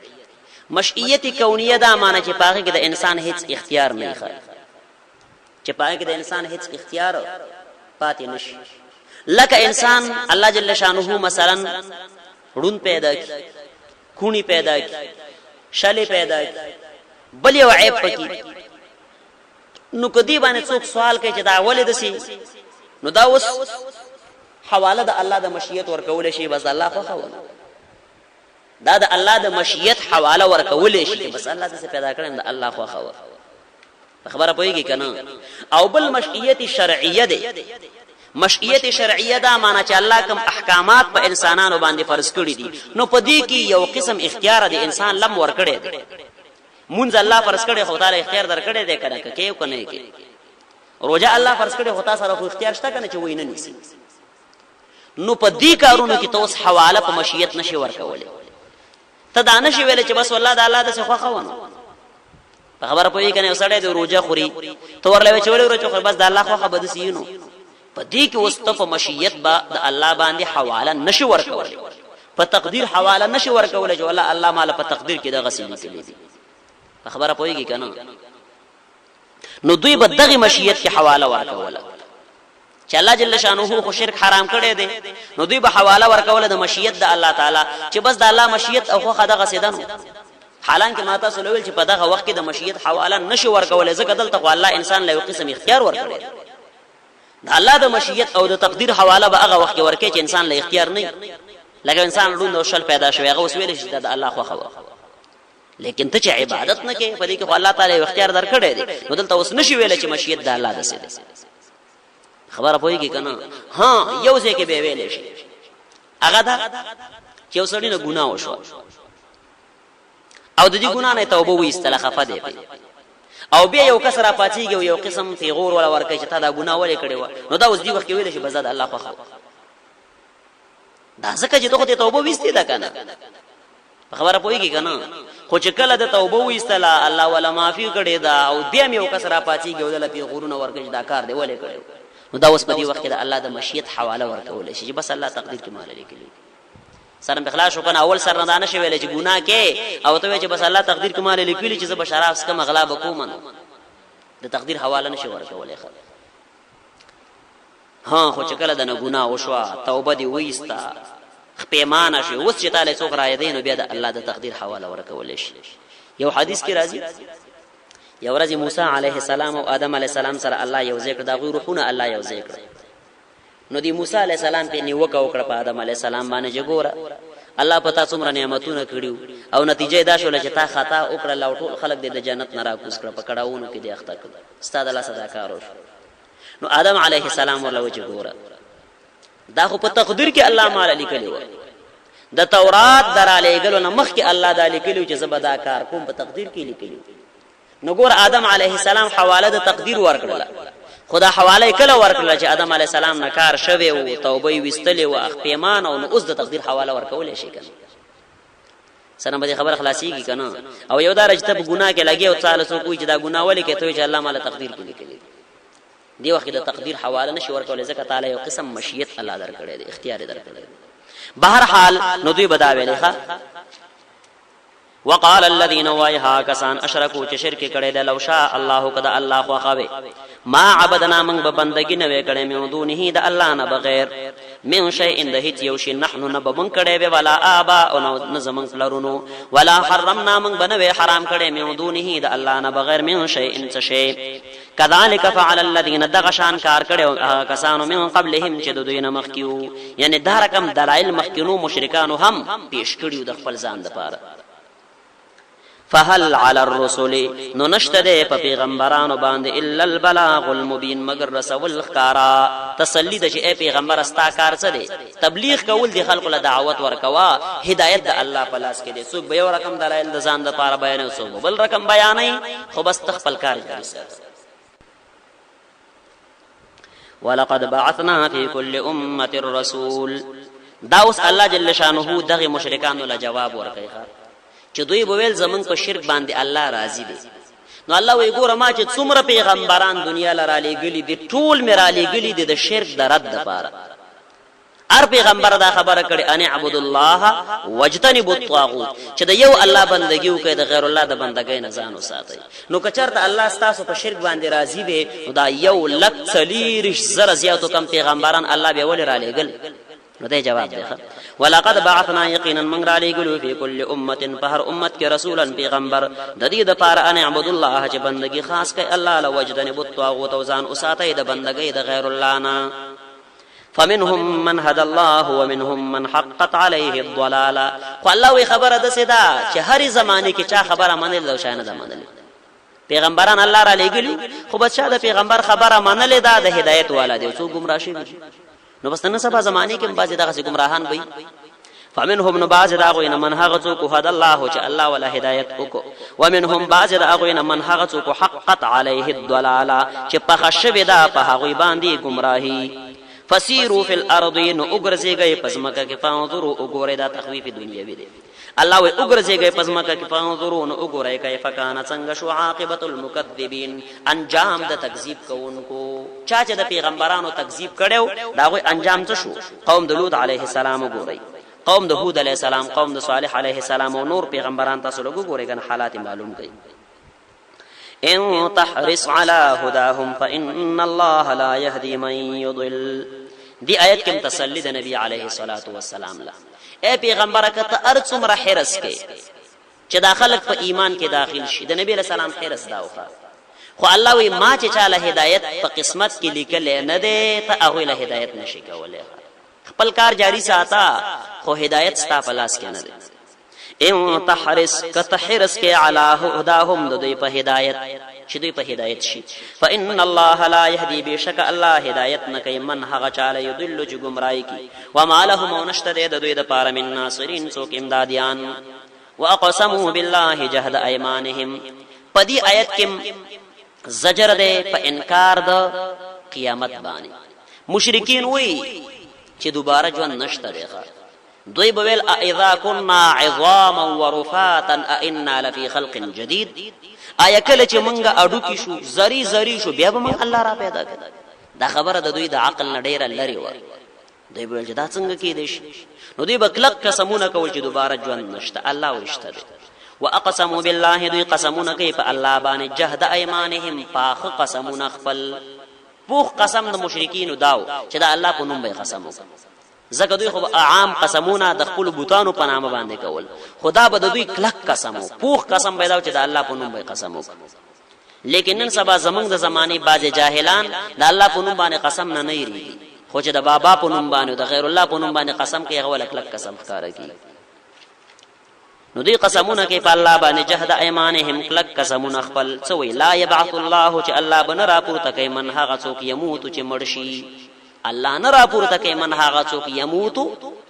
سمانا چې مرشي ګمړي کی يموت چې مرشي دا لازمي دي، يميت چې راشي بیا معنا مړي کی ښا هغه باب افعال ناراضي بیا. الله نه را پورته کوي من هغه څوک يموت چې مرشي. د صرف نه فائدہ د غزي کی کنه سړی صحیح معنا وکي چې يميت راشي معنا امات يميت باب افعال بیا مړ کول، او مات يموت مړ کېدل نصرایان سره باب دی. لا يبعث الله، چې الله نه را پورته کوي من هغه څوک يموت چې مرشي. بلا ولنا، دا مخکی منفی کلام نه مثبت جوړه، بلا ولی بین را پورته کوي. وعدا علیه، دا وعده د الله حقا رښتیا. ولکن اکثر الناس لا يعلمون، لیکن ډیر خلک نه پوهیږي. هغه وایي چې دا الله څنګه کوي. ليبين لهم، دا اوس د دې سره لګیږي چې الله به را پورته کوي. الله به دې څه کوي؟ را پورته کوي. به څه د پاره به را پورته کوي؟ د قیامت پورې چې الله انسانان را پورته کوي د دوه خبرو د پاره. یو د هغه خبرې بیان به ولو کې چې کوم کې دوی اختلاف کړو. څوک وایي چې قیامت شته دی او څوک وایي نشته، څوک وایي جهنم شته دی او څوک وایي نشته، څوک وایي دا پیغمبر حق دی، څوک وایي نه غلط دی، څوک وایي قران د الله کتاب دی او څوک وایي نه دی. نو په کوم شي نه کې چې دوی اختلاف کړي د قیامت پورې به الله واضح کوي چې دا سړی په حق او دا په باطل، الله به واضح کوي. او بل کفار له پته ولګيږي چې مونږه دروغ ویلو، دا خبره به دوی لخکار شي. الله ویلی یبین لهم، د دې د پاره چې بیان کی الله دوی لا الذي هغه مسئله یختلفون فيه، چې دوی پکې اختلاف کوي. وليعلم الذين، او د دې د پاره چې پوي شي هغه کسان کفرو چې کفر کړي دي، چې کافران پوي شي په دې خبره انهم كانوا کاذبین، چې بشک دوی وو دروغجن، خپل دروغ ولا معلوم شي. انما قولنا لشيء اذا اردناه، دام بل دلیل دی د اثبات د قیامت د پاره چې الله وی قیامت شتا، دوباره ژوند شتا. ګوره الله وی زکه مونږ چې یو شی د پیدا کولو اراده وکړو بس صرف ورته چې کون شا بس هغه شي. الله وی مونږ له دوباره د مړو را پیدا کول څه ګران دي. مشرکان خو چې دا ډېر ګران کار دی چې زری زری شي دا الله څنګه را پیدا کوي. نو الله وی زما قدرتونه لنه ګوره تاسو، زه چې یو شی لویم چې شا نو بس دوباره سره شوي کوي نو کولې شم خیر. انما قولنا یقینا زمن وینا لشیء ان یوشی په بارکی اذا اردناه چې کله منګه اراده او ان نقول چې اوایو له هغه شی تكون ش فیکون، نو بس هغه شی. نو الله زمنګ د پاره مړي راجون دي کول ګران نه دي. والذین هاجروا فی الله، پدې آیت کې اوس ترغیب ده هجرت کول ولا ولی زکه مخکې د کفارو بحثونه بیان شو، داغي خبرې ذکر شو، اعتراضونه. نو کله نا کله به کفار تعالی تکلیف در رسي، تنګي بدی مجبورې دي په دې خبره باندې چې کله وطن ولا پرې دي کنه پرې دي په دین باندې عمل کول لدی نه پرې دي. نو الله جل شانه وې هجرت وکړه، لار شه هجرت وکړه. خو مهاجر سره یو فکر، مهاجر سره یو فکر دای چې یاره ته هجرت وکم دا کور او کله پرې دم الته بیا کور نه، الته بیا د وسیدلو زی نه، کاروبار به نه دا بچی. نو الله وې ارڅ بز درکه مخه. او پدې کې اشاره د هغه صحابه کرام ولا چې کوم صحابه د مدینی د هجرت نمخ کې چرته هجرت کړو، حبش له هجرت کړو شابس. او التا اصحمه په نامه باندې یو نجاشی بادشاہ خپل نوم اصحمه او مشهور په نجاشی، هغه د صحابه کرام ډېر اکرام او عزت وک. نو الله وګوره کوم مؤمنانو چې هجرت کړي دي ما ول څومره خسته زی ورک، صحابه هجرت وک مکین لاړل حبش ولا الت الله بادشاہ په مهربانه کو دومره اکرام د صحابه کرام هو کو دومره عزت وک چې بس زینه مولا ورکړو ارسه ولا ورکړو خه خوشاله وسیدل به چې صحابه کرام او نبی رسول الله هجرت وک مدینه منوره لاله دلته ولا الا انصار صحابه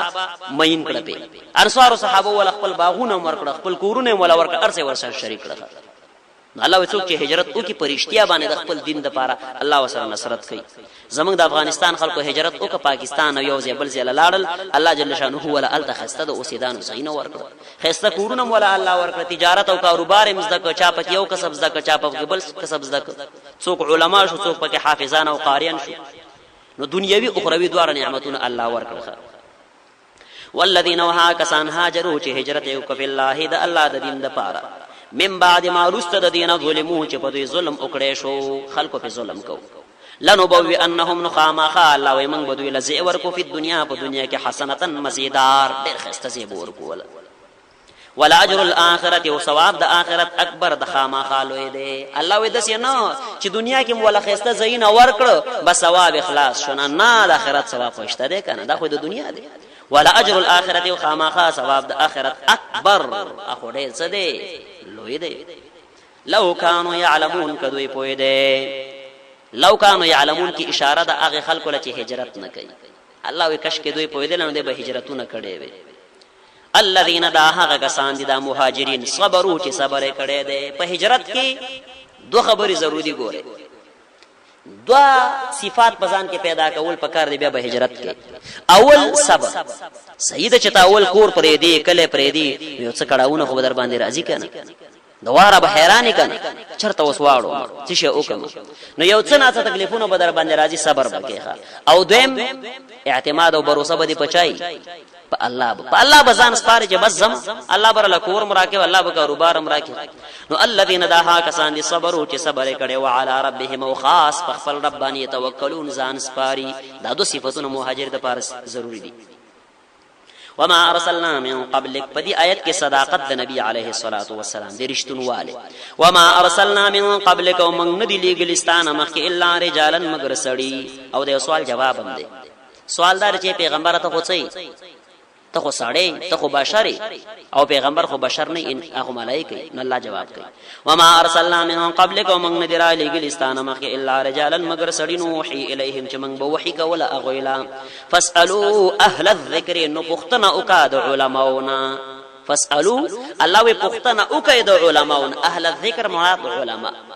ذکر په معنا د وحی سره ان کنتم لا تعلمون کتا سن پوهیږي پختنه او کید علماء نه کتا سن پوهیږي دا آیت دلیل دی په اثبات د تقلید باندې تقلید شته دی ولی ځکه الله وی کتا سره په خپل د یو مسلې علم نه نو د اهل علم نه پختنه او کوي کنه نو بس چې د اهل علم نه پختنه کې وغه تعالی مسله بیان خو همدغه تقلید وای کنه عوام خلک دي مسائلو نه خبر نه دي نو دی ورجه د علماء نه پختنه کوي او عالم ولا مسله بیا بیان خودل تبیا دوی وی دا غیر مقلدین وینه تقلید کې نه ثابتېږي ځکه دلته خدا معنا د جتا سو پختنه او کوي سره د دلیل نه غبدل دلیل بیان نو ټانګي والا او دیکان ماما په دلیل څه پويږي هغه بدلیل پويږي تر ټانګي والا خو چې راضي د عالم نه پختنه کوي دیکان ماما چې راضي د عالم نه پختنه کوي خو صرف مسله تی معلومه چې مسله ځکه کوم توله ده اب دلیل پويږي د آیت کې راغلي دی حدیث کې راغلي خو بس پختنه کوي عالم جواب ورکړي دغه تقلید وي نو فاسالو اهل الذکر پختنه وکي الله وید اهل علم ان کنتم لا تعلمون کتا سن پويږي بالبينات والزبر دلته ارسلنا لفظ مقدر ده ارسلنا من لګلیو دا پیغمبران بالبينات پخکار دلایل او الزبر او د نصيحت په خبرو الله وی من ول دلایل مور کړو احکام او د نصيحت خبري وعظونه او نصيحتونه وانزلنا اليك الذكر ومن نازل کړه دې پتا باندې الذکر قران ذکر نه مراد قران دی لکه مخکي سوره حجر 9 نمبر آیت کې مکیر شو انا نحن نزلنا الذکر او موږ نازل کړه دې پتا باندې قران څه د پاره لته بین للناس د دې د پاره چې بیان کې خلق لا د پیغمبر وظیفه دار چې قران کریم به خلق لا بیانې د قران وساحت به خلق لا کوي خلق به پوي کوي لتبین للناس دې د پاره چې ته بیان کې خلق لما هغه څه نزل الیهم چې نازل شوي دي دوی لا ولعلهم يتفکرون او د دې د پاره چې دوی سوچ او فکر وکړي. اصول د شرع چې دي هغه څلور دي. دلایل چې دي چې موږ او تاسو د یو مسلې د پاره دلیل نیسو څلور شیان دي. دي له اصول د شرع وي. یو قرآن دی، دویم حدیث، دریم نمبر اجماع د امت چې امت په یو شی باندې راجم شي اجماع وکي، او څلورم نمبر قیاس دی. په دې آیت کې څلور وارو له اشاره شوی ده. ګوره وانزلنا الیک الذکر، او موږ نازل کړی دی پتا باندې قرآن. دا دی اول شو، دا اول شی شو. دویم لتبین للناس، ای پیغمبر چې ته خلکو له بیان وکي. نو چې پیغمبر خلکو له بیان کوي خو وضاحت به پکې د ځان نه کوي کنه، نو دا د نبی علیه الصلاة والسلام احادیث شو. او لعلهم يتفکرون، چې خلق پکې سوچ او فکر وکړي. علما په دې کې څه کوي؟ سوچ وکړي. بیا دا سوچ او فکر کده ټول علما وي دي اجماع وي، او کده یو عالم وي د قیاس وي. نو يتفکرون کې اجماع امت او قیاس دواړه راغلي. کټول علما سوچو کې په یو مسئله باندې راجم شي دي اجماع امت وي، او که یو عالم سوچو کې اجتهاد کې یو مسله راو باسي د قیاس وي. نو څلور واړه دلایل د آیت کې وته اشاره شوی ده. اصول د شرع څلور دي. اعلم ان اصول الشرع اربعه. د اصول فقه کتابونو اصول الشاشي او نور الانوار وغيرها کشته. افامن الذين مكروا السيئات ان يخسف الله بهم الارض. په دې آیت کې ذکر کیږي تخویفات دنیویه. د دنیا یری الله بیان چې دا کفار په دې کې د امن کې کیږي نه. ګوره کفار دې بے فکر کیږي نه. الله وې د سي عذابونه راسترشته چې پزمکه کې بیان نه باسم یا به بل عذاب راش. افا امنا، آیا بی پروا دي الذين هغه کسان مکروا السیئات چې کوي ناکاره کارونه.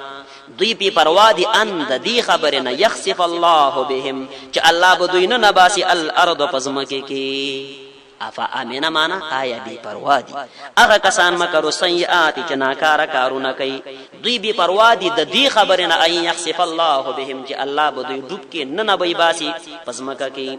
او یاتیهم العذاب، یا براشی په دوی باندې عذاب من حيث د دسی طرف نه لا يشعرون، چې دوی به نه پويږي. یعنی یا به الله پزمکه کې نه باسي، یا به بل طرف نه عذاب راشي دوی له پتم نه. او یاخذهم، یا به الله انسی فی تقلبهم، په حالت د اوریدلو را اوریدلو کې. الله به انسی فی تقلبهم، په حالت د اوریدو را اوریدو کې. څه معنی؟ د دې نه مراد تجارت دی چې دوی به ګرځي په خارونو کې به اوړي را اوړي د تجارت د پاره د الله عذاب به راشي. یعنی د دنیا په کارونو کې به مصروف. او یا د تقلب معنا اوړېدل را اوړېدل په بسترو کې چې دوی به په بسترو کې اوړي را اوړي خوبونه به کوي او د الله عذاب به راشي. ګوره نو او یاخذهم، یا به انس فی تقلبهم، په حالت د اوړېدل را اوړېدل کې. اوړېدل را اوړېدل په سفر کې یا په بستر کې. فما هم نو به دوی به معجزین، ځان بچ کوونکی بیا ځان نشي بچ کولای. او یاخذهم، یا به الله انسی علی تخوف، پیر سرا. یو معنا دا تخوف معنا یرا، چې الله به یرا راوړي، الله به دشمن مسلط کی، د یری سره به مخامخ کی. او د تخوف دویمه معنا عبد الله ابن عباس کې تنقص، کمواله د مالونو، چې الله به دوی انسی علی تخوف، په کمواله د مالونو. الله به میوي او غلی او ملګری کم کی، کمواله به راوړي، مالونه به کم کی، مرګړي به کم کی، میوي او غلی به کم کی. دا د الله عذابونه مختلف کنا. فإن ربكم نبي شکر ابستانسو لرؤوف خانرمی کون کې ده، رحیم مهربان ده.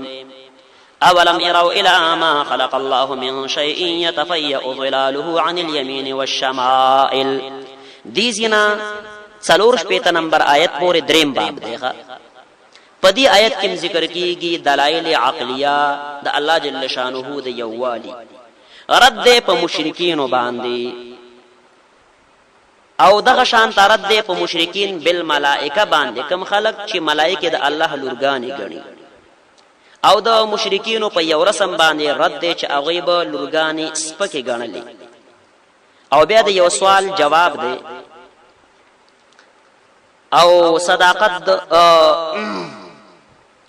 تخویفی اخروی دی، او صداقت د نبی علیه الصلاة والسلام دی. دا د دې باب خلاصه. اولم يروا، دا عقلی دلیل دی. آیا دوی نګوري الی ما هغه څه خلق الله چې پیدا کړی دی الله من شیء هر یو شی،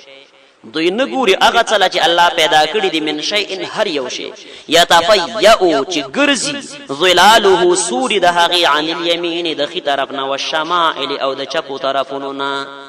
ګرځېږي د هغوی سوری ښي طرف نه او چپ طرف نه اول کې چې نور راوخېږي سوری یو طرف دی بیا وروسته سوری تاویږي داسې اس طرح تاو چې دی بل مخ له راشي نو الله وی دې رسول تاسو نه کوي دا څوک کوي دا کارونه ګرځېږي سوري د هغې د ښي طرف نه والشمائل او د چپو طرفونو نه سجدا لله سجده کوونکي دي الله له دا سوري الله له سجده کوي وهم داخرون په داسې حال کې چې دوی عاجزي کوونکي دي الله له عاجزي نه کوي وهم داخرون او دوی عاجزي کوي الله له په دې آیت باندې بیا یو علمي شانته سوال دی هغه دا چې یمین بدلته مفرد ذکر کړی دی او شمائل جمع ذکر کړی دی دا اولی یمین یو ذکر کړی دی او شمائل د شمال جمع دی جمع ذکر کړی دی د دې یو جواب دا دی چې دلته یمین اگر چې مفرد دی خو په معنا د جمع سره دی نو بس دواړه جمع شو کله مفرد په معنا د جمع سره راځي دویمه وجه دا ده چې اول کې چې سورې راوخیږي نور چې راوخیږي سورې په یو حال باندې خو بیا چې دی بل طرف ته تاویږي چپ طرف ته نو په دمه باندې مختلفو طریقو سره تاویږي لږ لږ کمیږي او تاویږي نو هغه بیا جمع شي کنه ډیر شي نو ځکه شمائل جمع ذکر کړی دی درېمه وجه دا ده چې کله سړی په عربو کې ودرېږي د حجاز په ځمکې کې او نور خاطه طرف ته مخ کې عربو کې چې سړی ودرېږي او نور خاطه طرف ته مخ کې نوخي طرف ته ملکونه چې دي او آبادی چې دي دا کمی دي او چپ طرف ته ملکونه ودانې او آبادی چې دي دا زیات دي نو په دې وجه باندې یمین مفرد ذکر کړي چې آبادی کمی دي دې طرف ته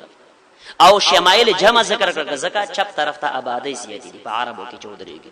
یعنی دنیا اکثر ملکونه چې دا بیا چپ طرف ته راځي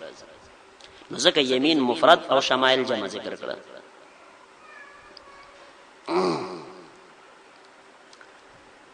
ولله يسجد ما في السماوات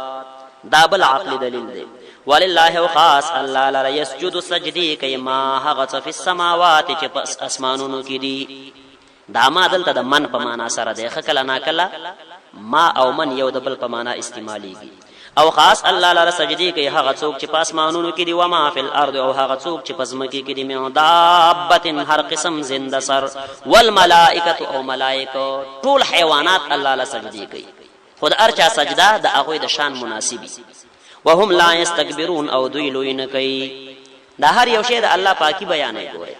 منګو تاسو لپاره نه لګيږي مرغیم د الله پاکي بیانې دا نور حیوانات هم د الله پاکي بیانې داونی او تیګم د الله پاکي بیانې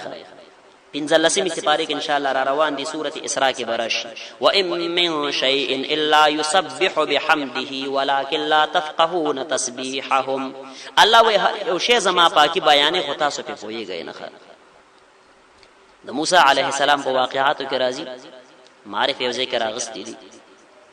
وی موسی عليه السلام لچ کله الله پاک وحي کولا خزا ور سره وتلو د مدین روانو مصر لاره کې یو خدای لار اورکه شولا رسته ان شاء الله را بشي په خپل مقام کې او بل یخنی او شولا د ور ضرورت ورلا نور یې ولید وړاندې ځکه هغه د الله د طرف نه نور خدای له ور ښکارا کېده نو چې کله ورته په لار کې ور سره فکر پیدا شو چې ول اخذ میزان لپاره خدای دا بڅنګ چل کېږي فکر ور سره پیدا شو الله جل شانه ورلوي چې تلګ دا امسا باندې دا کانه اوه چې کانه کله په امسا باندې اوه هغه کې بل کانه راووت الله ورلوي دام اوه چې هغه کانه په امسا باندې او داغه نمنس کې دریم کانه راووت الله ورلوي دا کانه اوه چې هغه اوه داغه په منس کې او چنجه او شنه پانه ور سره واخه شنه پانه په خلی کې نیولې و نو الله جل شانه موسی عليه السلام له اخودل چې زما د سي قدرتونه دي چې دام معلوم دي خدام زمانہ پټو ندي ګوره دغه چنجه چې دې شنه پانه په خلی کې نیولې و دیم د الله حمد او ثنا ویل د الله پاکي بیان ولا نو خبره مې دي پورې کوله چې هر یو شی د الله پاکي بیان هر یو شی د الله حمد بیانې خو مونږ تاسو له معلومات نشته والملائکه او ملائکه هم وهم لا یستكبرون او دوی لوی نه کوي دا ملائک چې دي دوی د الله د حکم نه سرغړونه نه کوي، لوی نه کوي. خدا د ملائکو صفات دي. یخافون یریږي دا ملائک ربهم د خپل رب نه من فوقهم چې د دوی نه پاس دی، ويفعلون او دوی کوي ما هغه څه یؤمرون چې دوی له امر کیږي. ملائک هغه کار کوي چې دوی له الله د کوم شي امر کوي، هیڅ ګناه نه کوي. ګوره لا یعصون الله ما امرهم، اتشتمی سپاره کې بمرش د الله نه فرمانی نه کوي. ملائک د ګناه نه پاک مخلوق الله پیدا کړی دی، ځکه نه وسره شیطان شته او نه وسره نفس شته. انسان چې ګناهونه کوي خدای د دوه شیونو په وجه باندې چې شیطان ول وسوسه اچو دا نفس یې ګناه لرا کوي، دا کار وکاو دا کار وکاو، او ملائکه سره دا نشته. وقال الله لا تتخذوا الهين اثنين، په دې آیت کې رد دی اوس په شرک باندې. وقال الله او ویل دی الله، دل دلیل وحی وی چې الله دا خبره کړې ده. ویل دی الله لا تتخذوا من سیتاس الهين دو خدایان اثنين دوا، دا اثنين د تاکید د بار دی. ګینه تاسو په نحوی کې دا خبره لوستې ده چې د واحد او تسنیه د بار عدد نه ذکر کیږي. مثلا رجلان دو سړي نو اسلام خو سره نه ویل کیږي، خدا د تاکید د بار منی سیتاس الهين دو خدایان اثنين دوا، انما هو یقینا دغه الله اله واحد یو معبود دی، فاياي فرهبون نخاص زمانه ويریږي. وله ما في السماوات والارض وله الدين واصبا، او خاص الله لره دی هغه څه چې په اسمانونو کې دی او په ځمکه کې دی. وله او دغه الله لره الدين اطاعت دی، واصبا لازم همیشه. دغه الله لره الدين تابعداري ده، واصبا همیشه همیشه د یو الله اطاعت وکړي. افغیر الله تتقون، آیا د غیر الله نه تاسو یریږئ؟ د الله نه غیر د بل مخلوق نه تاسو یې راکوي. وما بكم من نعمت فمن الله، په دې آیت کې ذکر د نعمت دی. الله ودا څومره نعمتونه چې پتا سودي دا ما کړی دي. الله نعمتونه را یادې مونږ او تاسو په دې خاطر چې بندگی زما وکړي. وما او هغه څه بكم چې پتا سو باندې دي من نعمت نعمتنا فمن الله، نو د الله د طرف ندي. وما او هغه شی بكم چې پتا سو باندې دي من نعمت نعمتنا فمن الله، نو دا د الله د طرف ندي. ار یو نعمت دا د الله د خوانه دی، بل چاله به نسبت نه کې ګوره. ثم اذا مسكم خو الله وسي وګیلا کوي. الله و نعمتونه پتا سو باندې ما کړی دي، خو چې کله د لږ zarar در ورسیږي بیا خو مال چغي وای، او چې کله zarar د نه لري کوم خوشحالي در باندې راشي بیا هم زهيره. دا آیتونه اگر چې د مشرکانو په باره کې نازل شوي دي، خدا رقم صفات په بعض مؤمنانو کې می ګوره. د تکلیف په وخت کې چې الله لوی الله دا او کدا او کدا مرستيار نه لري کا، دا مشکل می ختم کا، دا قرضونه نه لري کا وغیرہ وغیرہ. خو چې کله دې الله مشکل لري کی کنه بس بیچ کې سکیم نه، به الله یادم نه، به منظم نه کوي. نو الله ثم اذا مسكم بيجكل تاسو لورسيږي الضر تکلیف فإليه، نو دغه الله لرا تجأرون تاسو فریادونه کوي، دغه الله لا تاسو فریاد کوي. ثم اذا كشف الضر بيجكل لري کی zarar عنكم استاسنا zarar دنه ختم کی، نو اذا پدغه وخت فريق منكم يودل استاسنا بربهم تخبل رب سره يشركون شرکي. نعمت په الله کی zarar او تکلیف تی الله لري کې ودای به نسبت غیر الله لکه شرک کې الله سره.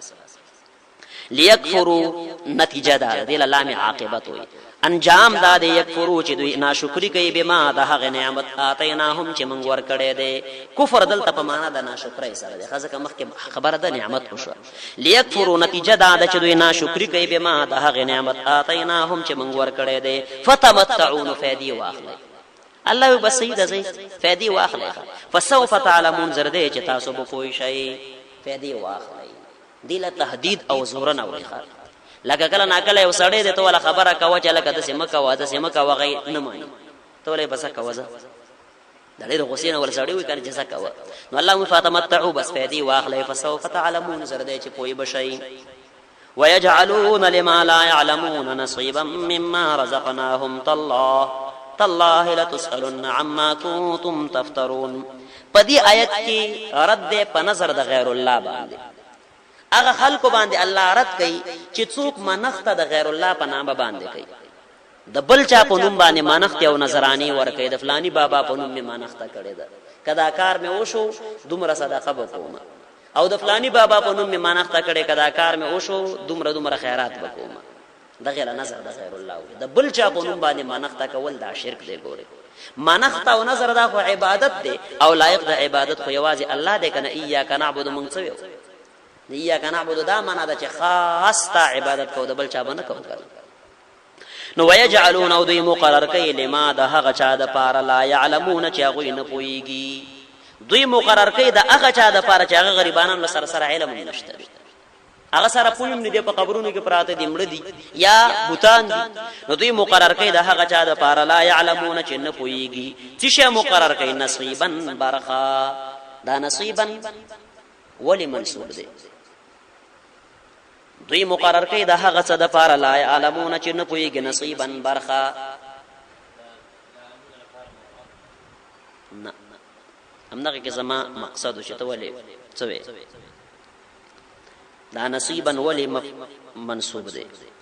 ويجعلون دوی مقرر کوي لما د هغه چا د پاره لا يعلمون چې دوی پوی نه پويږي نصيبا برخه. هغه چا د پاره برخه مقرر کوي چې هغه غریبانو سره سره علم نشته یا بوتان دي او یا مړه دي بزرگان اولیاء هغه د پاره دوی برخه مقرر کوي. مما د هغه مال نه رزقناهم چې موږ ورکړې دي. تالله قسم په الله. الله په خپل ذات قسم کوي. قسم دې په الله لا تسالون خما خاص تاسو نه بسوال کیږي عما د هغه څه په باره کې کوم تفترون چې تاسو کوم دروغ جوړول. ويجعلون لله البنات سبحانه ولهم ما يشتهون. په دې آیت کې وسرت دې په مشرکین بالملائکه باندې. هغه خلق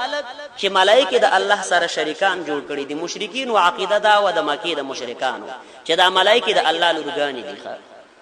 نو الله جل شانه په رد کوي چې زما بچی نشته دي او الله په بل رد کوي. وي ګوره ظالمانو په خپل په لور څومره خفه کیږي. د مشرکینو چې بلور اوشولا نو هغه به په دې باندې شرمېدل ځان بوله ډېر بد ښکارا کېده د خلکو نه به پټ ګرځېده او دا سوچ به کو چې وسو کم ژوندې پرې دمو کو په خاورو کې خخه کما. واقعات مشهور دي کنه لور به ژوندې په خاورو کې خخه ولا ولی یو د دې وجنه چې دله بیا رزق څوک ورکړي دې د پاره ډوډۍ پیدا کول دا بیا کم ځنه کوم او بل په دې وجبانه چې دا به سبب په بل چا باندې ودیږي دا خو زما د پاره د شرم خبره ده. دې بیا عقل خلکو دا سوچ نه کو چې دا زما په نکاح کې چې دا د چالو نو دا سوچ به نه کو. خو دوی بداویل چې زما لور چې بل چا د ودیږي نو دا زما د پاره شرم ده. نو الله وي پخپل په لور باندې دومره خفقيږي چې ټول ورځ پټ ګرځيږي ځان د شرمنده ښکارا کیږي. والله د پاره به لورګانی ثابته وي چې ملائکه د الله لورګانی دي پخپل ځامن غواړي. ويجعلون لله او دوی ګرځي د الله د پاره البنات لورګانی. سبحانه پاک دی الله د بچونا. ولهم او د دوی د پاره ما هغه څه دي یشتهون چې دوی غواړي مراد نه ځامن دي یعنی پخپل خو ځامنو باندې خوشاليږي ول الله له لورګانی ثابته وي. ولهم او د دوی د پاره ما هغه څه دي یشتهون چې دوی غواړي یعنی ځامن. واذا بشر احدهم بالانثى تاسو لما خبره وکړه چې دور جاهلیت کې بچ د چالو شو نو هغه بغمجن خفه به پټ بغرزید شرمېده. واذا بشر او چې کله زیره ورکړې شي احدهم په دوی کې یو کسله بالانثى په جلې سرا چې کله دوی کې یو کس لزیره ورکړې شي بالانثى په جلې سره چاله کلور دي شوی ده نو ظل وجهه وګرځيږي مخدد مسودن تور مخې د ډېر غسینه تور شي وهو کظیم او د ډکوي د غسینه ډک شو مخې تک تور شي چې لور می شوی یتوارا پټ ګرځيږي من القوم ځان پټي من القوم د قومنا د خلکو نه به ځان پټوخه پټ ځان پټي د قوم نه ولې من سوء ما د وجه د هغه بد شینه بشر به چې د لبزيره ورکړې شوی دی من سوء ما د وجه د هغه بد شینه بشر به چې د لبزيره ورکړې شوی دی یعنی ناکاره زیره ايمسكه على هون دلته یو لفظ مقدر دی يتفکر فی نفسه سوچ کوي په خپل ځړه کې ځان سره فکر کوي چې وسو کوم دی لور سره ايمسكه آیا وی ساتي على هون سرد ذلتنا وی ساتي سرد ذلتنا ام يدسه ينن باسي په تراب په خاورو کې دا سوچ به کوي چې وی ساتي سرد ذلتنا د دې یو معنا ده چې ساتم به خزري لبه ساتم توجه ولا نور قدر او عزت او احترام بینه د ذلت جنبت یری ایمسکوه آیا وی ساتي علی هون سره د ذلتنا، یو معنا ده. او دویم معنا دار چې وی ساتي سره د ذلت نه، دا معنا ده چې بس ژوندې به پریدم او د ذلت شپې به تیروم، نه شرم ژوند به تیروم بس نو. ایمسکوه آیا وی ساتي علی هون سره د ذلت نه، ام یدسه ی اومنډ فی التراب په خاورو کې. دا د هغه وخت د کفارو سره د خزې قدر وخه. نن سبا دا شینسترګي پیشوګیان را پاتېږي وای منګه خزو د پاره حقوق وضع کو او خزو له حق ورکو. دا خو ستاسو مشرانو حالاتو کنه چې هغوی به خزو دا قدر کو چې ژوندۍ به خخول اسلام ولا حق ورکو، چې دغه ظلمونو نه ولا خلاصې ورکو، میراث کې ولا برخه ورکړه، ټول حقوق د دې اوساتل. خو د دې کفارو مقصد بلی کنه، دوی نوم د حقوق اخلي او مقصد دا غي نه فحاشي او عرياني او بيديني. الا خبردار سا اډیر بد دما هغه څه يحكمون چې دوی کومه فیصله کوي. الله وې د دوی دا فیصله ډیر ناکاره او غلطي فیصله دي، د شریعت نه خلاف دي، چې په لور باندې خفه کیږي. زمون بعض پښتانو کې مدار رسمونه شته چې هغه يم کله لور پیدا شي هغه ته خفه کیږي، خصوصا هغه خلک چې دا غي دو درې لورګانی مسلسل اوش زامن نه نو هغه بیا ډیر زیات خفه کیږي. په داسې وخت کې بیا بعض کورونو کې جړاګانی وي، خزي جاړي هیر کوي چې ولې دا جلې پیدا شوه ده. نو دا د جاهلیت رسمونه دي، دا د جاهلیت د زمانه د خلکو کارونه دي، په لور باندې خفغان کول. بلکې دواړه د الله نعمتونه دي، که الک اوشي هم خوشحالي په پکار ده او که جلې اوشي هم خوشحالي په پکار ده. د دې وجنه چې الله تعالی بچي ورکی عقیقه په پکار ده، الک باندې دوه غډان په ومه ورځ باندې باید سړی حلال کی، که وسې نه په یوم به گزاره کیږي، او د جلې د پاره یو غړ نو ګره خوشحالي په دواړو باندې پکار ده، خفه کیږي بنه. حدیث کې راغلی دي چې بهترینه خېټه هغه ده چې الله تعالی اول بچي جلې پیدا کی، دا خو بهترینه خزه ده. او 15مې سپاره کې براشي الله د بچو بیان کوي چې الله تعالی نارینه بچي ورکوي، چاله زنانه او چاله دواړو چاله یو من ورکوي. نو الله اول د خزه ذکر کړي، یا هب لمن یشاء اناثا، اول الله جلې ذکر کړي. د علماء و دې طرف ته اشاره ده چې اول جلې پیدا کېدل دا د خوشبختی خبره ده، دا د خوشحالي خبره ده. بهر حال نو د جلې په پیدایش باندې غم کول، خفغان کول، هیرونه کول، دا د جاهلیت د زماني رسمونه دي، رواجونه دي. باید منګو تاسو د دې نزان اوساتو. سیده کچاله الله نارینه بچی نه ورکړي، د الله نه دی غواړي چې الله نارینه بچی راکړي، خو په جلې پیدا شي پاغیم خفغان نه دی پکار. للذین لا یؤمنون بالآخرة مثل السوء،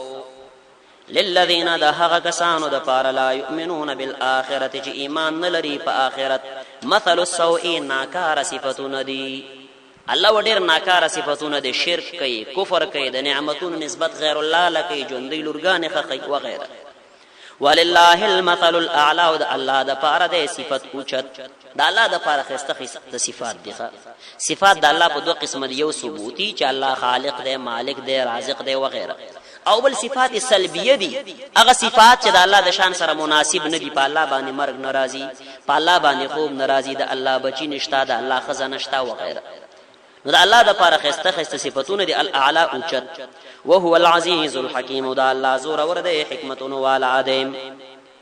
ولو يؤاخذ الله الناس، په دې آیت کې یو سوال جواب دی. سوال دا دی چې هر کله دا مشرکین شرک کوي، ناکاره صفات پکې دي، نو الله سزا ولې نه ورکوي؟ سزا دی ورکی کنه. نو الله جواب کوي چې چرته ما خلق له په دنیا کې دواره د جرم سزا ورکولې، کله جرم سزا الله وي ما دواره خلق له په دنیا کې ورکولې، نو یو زنده سربم په مقدسمه کې فاتح شوی نه. دا خدای الله رحم دی کنه چې دنیا کې انسان له سزا نه ورکوي. که سزا یې ورکولې و انسان مم ژوند نه وي پاتې ګوري، دا ټول به اوس ختم وي. د چانه بل الله بزوګان جوړ کړي، د چانه بخورونه جوړوي، دومره ډیر خورونه به وزي جلبات خار کې لیدل وي، انسانان به شکل به انسان و نور به خار وي، څلور بولی به خدا د الله رحم دی کنه. ولو يؤاخذ الله الناس كاللاني ولي خلق بظلمهم، بسبب د خپل ظلم، ما ترك عليها، نو الله بنوي پرېخه په مقدس مکه مې دابتن هیڅ یو زنده سر، ولكن يؤخرهم، لیکن الله يرستقي الى اجل مسمى تر نیټه مقرره پورې.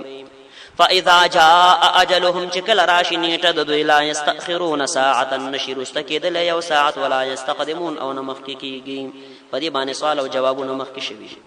ويجعلون لله او دوی ګرځي د الله د پاره بیا رد په امغه مشرکین بالملائکه باندې چې هغه ملائکه د الله لورګانی دي نو الله وی ګوره دا ظالمان چې کوم شی د ځان د پاره بدګنی هغه الله د پاره ثابتای په خپل لورګانی بدی ګنی الله د پاره ثابتای ويجعلون لله او دوی ګرځي د الله د پاره ما هغه څه یکرهونا چې په خپل بدګنی یعنی لورګانی وتصف السنتهم او بیانای جبه د دوی الکذب دروغ وی چې د الله لورګانی دي بیانای جبه د دوی دروغ ان لهم چې بشک د دوی د پاره الحسنا جنت ده جبه د دوی دروغ بیانای دعوت څه کوي چې زمونږ د پاره جنت ده الله وجه د سینه ده لا جرم خامخا ان لهم بشک د دوی د پاره النار ور ده خامخا د دوی د پاره الله وی ور ده دا النار منصوب دی ولی لا جرم خامخا ان لهم النار بشک دوی د پاره ور دی وانهم مفرطون او بشک دوی به مخکی ور اوغرزول شي جهنم لا فرط ویل کیږي مخکی والی ته نو دوی به مخکی ور اوغرزول شي جهنم لا صحیح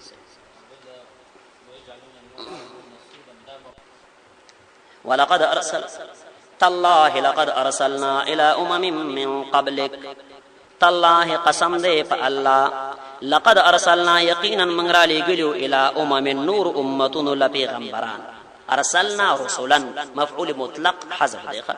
من لګلو پیغمبران بلکې مفعول به راځي من لګلو پیغمبران الى نور امتون لمن قبلك استان مخکی فزين لهم الشيطان نخستكروا اغويل شيطان اعمالهم عملنا ددوي فهو نو دا شیطان چې دی وليهم ددوي مرګړې دی اليوم نرزهم لکه څنګه چې شیطان مخکینو کفار له اعمال خستکړو نو الله وی د دې موجوده کفار ملګری دوی لم خستکړي کنه ولهم عذاب الیم ددوي د پار عذاب دی دردناک وما انزلنا عليك الكتاب الا لتبين لهم پدی آیت کې ذکر کیږي مقصد د قران کریم چې الله قران څه د پاره نازل کړي دي وما انزلنا علیکم من نه نازل کړي پتا باندې الکتاب قران الا مگر د دې د پاره لتبین لهم چې ته بیان کې دوی الذي هغه اختلافو فيه چې دوی په اختلاف کړي دي قران کریم د بیان لپاره دی